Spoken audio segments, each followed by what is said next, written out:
नवोदय प्रश्नपत्रिका 20 जानेवारी 2024 स्पष्टीकरणासह या ठिकाणी मी उत्तरे आपणास सांगत आहे. पहा, हा के सेट आहे. ही एका विद्यार्थिनीची प्रश्नपत्रिका आहे. भाग 1 के सेटमधील या ठिकाणी प्रश्नांची उत्तरे. पहिला प्रश्न, निराळी आकृती शोधायची आहे. डी पर्याय या ठिकाणी आपल्याला त्याचा बरोबर आहे. दुसऱ्यामध्ये सी हे उत्तर बरोबर आहे. त्यानंतर तिसऱ्यामध्ये देखील डी हा पर्याय या ठिकाणी बरोबर आहे. चौथा प्रश्न, बी हे उत्तर या ठिकाणी बरोबर आहे. हा के सेट आहे हे ध्यानात घ्यावे. समान आकृतीची आपल्याला निवड करायची आहे. समान अशा आकृतीची निवड, अशी आकृती पर्याय क्रमांक डी हे उत्तर. यानंतर दुसऱ्यामध्ये हे बी हे उत्तर असेल. त्यानंतर 7व्या प्रश्नाचं उत्तर बी पर्याय असेल. पहा, त्यानंतर 8व्या प्रश्नाचं उत्तर हे डी हा पर्याय असेल.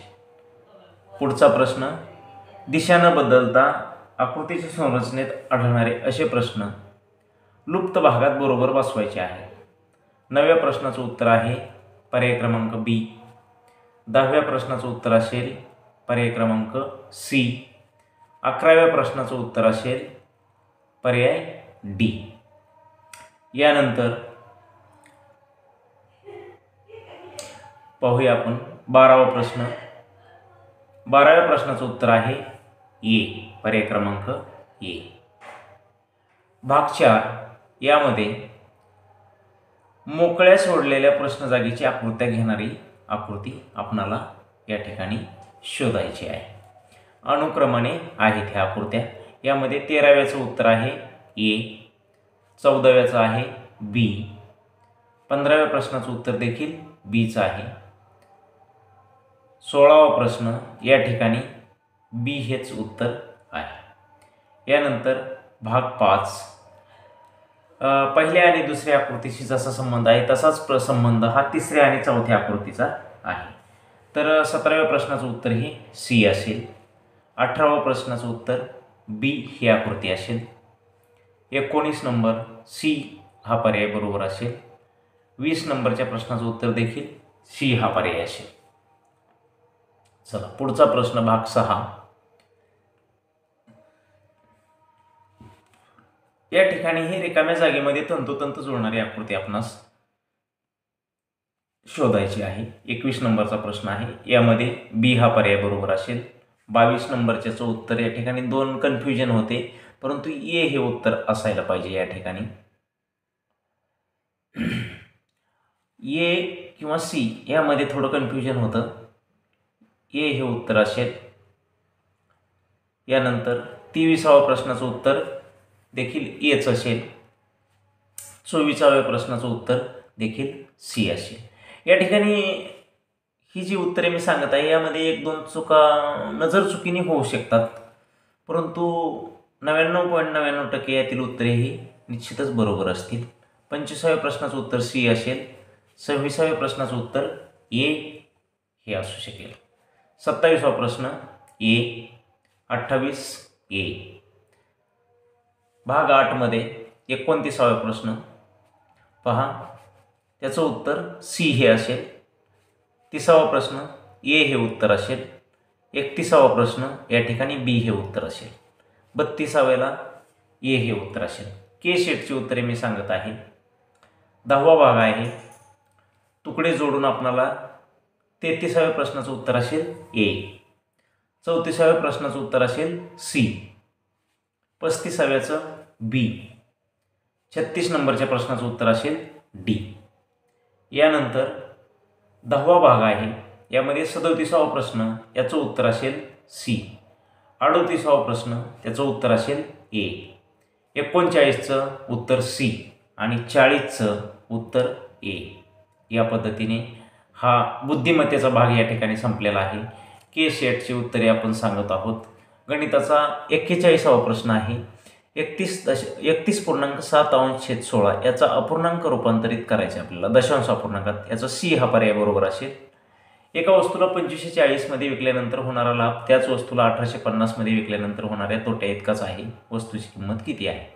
म्हणजे 2540ला विकल्यानंतर होणारा जो नफा आहे आणि 1850ला विकल्यानंतर होणारा जो तोटा आहे तो सेम असेल. त्यामुळे बी हा पर्याय या ठिकाणी बरोबर असेल.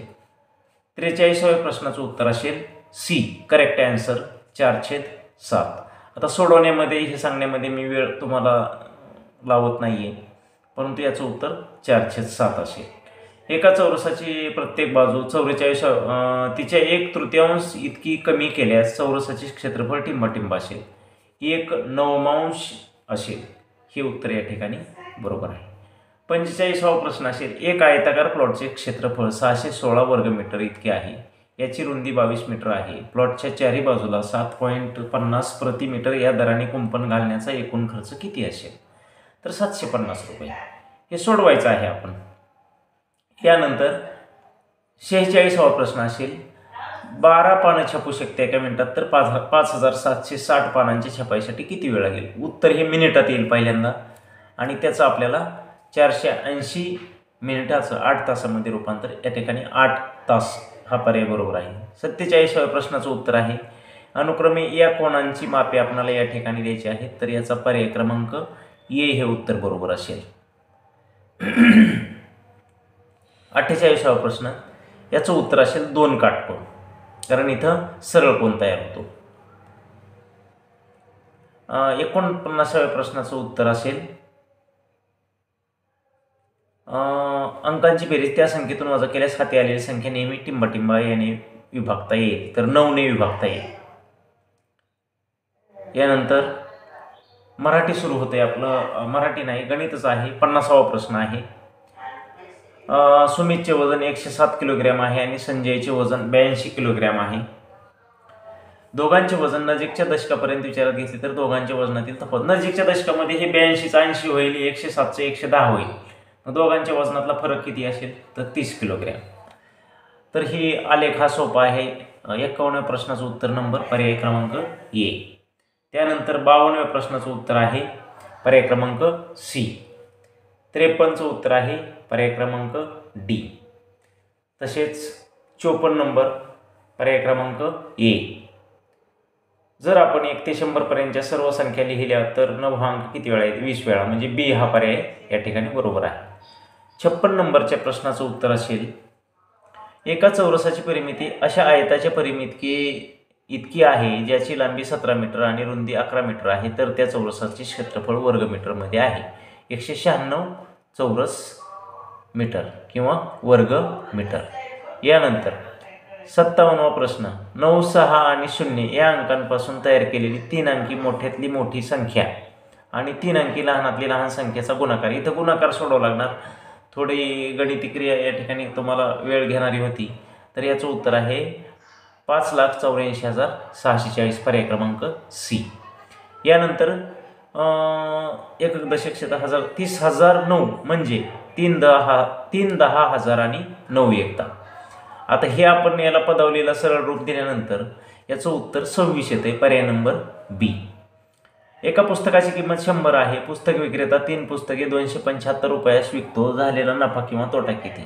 3 पुस्तकाचे 300 रुपये होणार होते, परंतु 275 रुपयाला दिल्यामुळे तोटा 25 रुपये या ठिकाणी होत आहे. चला, मराठीचा या ठिकाणी परिच्छेद अतिशय सोपा होता. तर पहिला प्रश्न 61वा आहे विनम्रता एक मोठा गुण आहे. ए नंबर पर्याय. त्यानंतर 62वा प्रश्न आहे विनम्रता म्हणजे विनयशील असणे. त्यानंतर विनम्र व्यक्ती टिंबाटिंबा शिकते, इतरांच्या अनुभवातून शिकते. गर्विष्ठ शब्दाचा समानार्थी शब्द अहंकार. हट्टी या शब्दाचा विरुद्धार्थी पर्याय लवचिक वृत्तीचा. हट्टी म्हणजे तो कशालाच आपण म्हणजे हे करत नाही, ऐकत नाही, पण लवचिक मात्र कोणतीही परिस्थिती जर आपण समजून सांगितली तर तो व्यक्ती ऐकतो. दुसरा परिच्छेद आहे शास्त्रज्ञ आणि चिकित्सक यांचा. परिच्छेद नीट वेळ देऊन वाचल्यानंतर आपणास याची उत्तराच्या आधारे सोडवायचे असतात. दीर्घकाळ TV पाहिल्याने टिंबाटिंबा यावर परिणाम होत नाही, उंचीवर परिणाम होत नाही.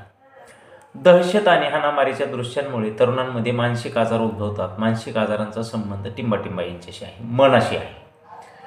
टी व्हीचा परिणाम मुलांच्या दृष्टीवर जास्त होतो, कारण ते टी व्ही खूप जवळून पाहतात. शिथिलचा समानार्थी शब्द मंद, हा याचा समानार्थी शब्द येईल. तर या ठिकाणी 70वा प्रश्न आहे. परिच्छेदात धोकादायक शब्द येतो, याचा विरुद्धार्थी पर्याय टिंबटिंब आहे. तर उपकारक, धोकादायकचा विरुद्धार्थी पर्याय उपकारक. त्यानंतर परिच्छेद क्रमांक 3 आहे. सामाजिक कार्यकर्ते आणि महान पर्यावरणवादी सुंदरलाल बहुगुणा यांच्याबद्दलचा हा उतारा आहे. सुंदरलाल बहुगुणा ही महान टिंबटिंब होते. पर्यावरणवादी म्हणजे पर्याय क्रमांक ए. त्यांचे गाव टिंबटिंब आच्छादित होते हिरव्यागार झाडांनी. झाडे कापल्यामुळे टिंबटिंब यायला लागला, विनाशक पूर यायला लागला म्हणजे पर्याय क्रमांक ए. सुंदरलाल बहुगुणा हे टिंबटिंब आहे विशेष नाम आहे. मौल्यवानचा समानार्थी पर्याय बहुमोल, हे आपण लक्षात ठेवावं. परिच्छेद क्रमांक 4. आभार म्हणजे कृतज्ञता. उत्तम गुण म्हणजे कृतज्ञता व्यक्त करणे. पुढीलपैकी कोणत्या घटकातून आपण कृतज्ञ असू शकतो? विचारातून कृतज्ञ असू शकतो. हुशार हा शब्द म्हणजे काय आहे? ते विशेषण आहे हुशार. सद्गुण म्हणजे टिंबाटिंबा गुण, असं या ठिकाणी आपण अशा प्रकारची ही एकदम छान अशी प्रश्नपत्रिका होती. ज्या विद्यार्थ्यांना खूपच चांगला पेपर गेलेला आहे त्यांचे विशेष अभिनंदन. आणि आपण आपला पेपर या ठिकाणी अशा प्रकारे चेक करू शकता या व्हिडिओच्या माध्यमातून. धन्यवाद.